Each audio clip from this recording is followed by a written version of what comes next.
l'ambassade de Fedakwa, comme à la coutume, Elelo s'est tenue la séance plénière de la 3e session ordinaire du Conseil de communauté de l'année 2022, consacrée à la présentation des orientations budgétaires de l'exercice 2023 et l'évaluation au 30 septembre 2022 du niveau d'exécution du budget. Le quorum étant atteint, les 10 travaux ont débuté par l'adoption du procès-verbal de la dernière session.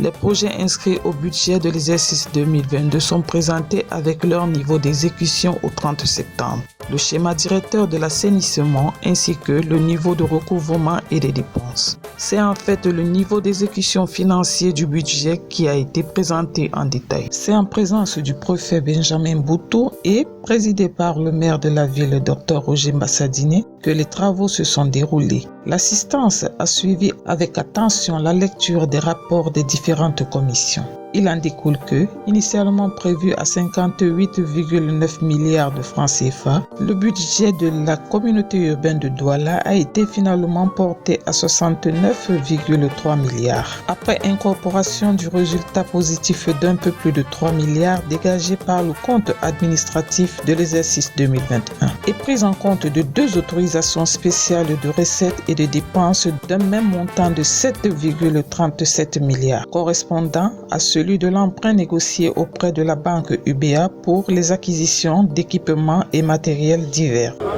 Ce qu'on peut retenir, c'est que le budget est en bonne voie, l'exécution du budget est sur les rails, malgré quelques difficultés que nous avons eues, notamment au niveau de certaines dépenses. La commission de préparation des marchés a eu quelques problèmes de dysfonctionnement qui ont ralenti le rythme de dépenses.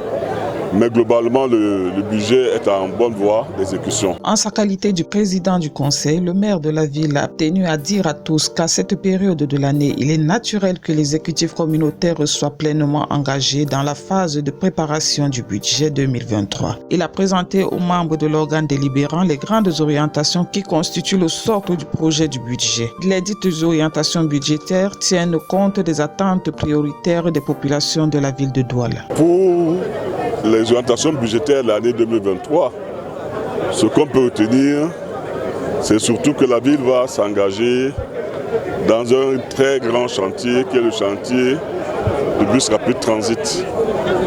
Mais à côté de ce chantier, nous entendons améliorer fortement les voiries, l'électrification publique, l'éclairage public.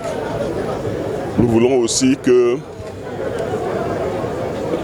le programme prioritaire de 130 km de drain que nous allons commencer à mettre en œuvre fasse en sorte que dans quelques années, les inondations deviennent quelque part un phénomène exceptionnel à Douala. Pour nous, c'est un engagement très fort. En dehors de ça, le Conseil a pris quelques résolutions fortes. D'abord pour nous aider à gérer, en liaison, en partenariat avec le Ngondo, la maison de la culture qui est implantée sur Abeseke. Le Conseil nous a également donné les moyens d'approfondir la coopération avec les villes du littoral, dont notamment Kribi, mais aussi avec Rabat. Et le Conseil, je dirais qu'il a également voté surtout une redevance, une délibération forte qui fait que plus que doubler la subvention à l'hôpital de la Kentini. Cela permettra à la ville de Douala de disposer dans les prochains mois d'un SAMU, un service d'action médicale d'urgence avec des ambulances disposées dans tous les coins de la ville pour que ceux qui sont malades puissent être transportés en urgence à l'hôpital La Kentini gratuitement. C'est ça le SAMU. La ville entend subventionner ce service médical. Nous voulons également, le doublement de la subvention vise également à permettre la prise en charge en partie des personnes indigentes. Il y a quelques personnes vraiment indigentes qui ne peuvent pas payer leurs soins médicaux, même s'il y a parfois aussi quelques resquilleurs. Mais pour les personnes indigentes, nous pensons qu'il faut que la ville montre sa solidarité envers tous les habitants de Douala et c'est ce que nous voulons. bien entendu du renforcement de l'attractivité territoriale de la ville de Douala. Ce cadre de concertation soit effectivement acté pour éviter de copier de mauvais exemples. Les exemples que nous avons vus ailleurs ne sont pas d'une bonne inspiration. Je le dis parce que depuis la loi de 2019, on a assigné à la tutelle un rôle de contrôle et de conseil. La tutelle n'est pas seulement là pour contrôler les actes. Et voilà, est-ce que ça respecte la loi?